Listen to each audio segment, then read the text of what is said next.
My name is Soumen Purkayastha. I stay in Kolkata. My family and I have been consuming Sportify gluten-free atta for the last 2 months or so.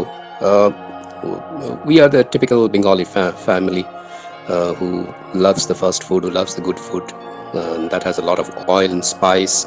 So it's a habit, but the only change, the main the main objective of having gluten-free items, gluten-free food, introducing it to our diet has been to have better health, enjoy better health over a period of time. And the only thing we have noticed as of now is that it tastes different. It tastes much better than the normal chapatis that we make at home or even those at the restaurants. And yes, another significant change has been my mother. She is 70 years old. She constantly complains of acidity, almost with whatever she eats. After having this gluten-free chapatis, she has never complained of acidity ever. So everybody likes the taste at home, and I insist on having chapati every day at least once.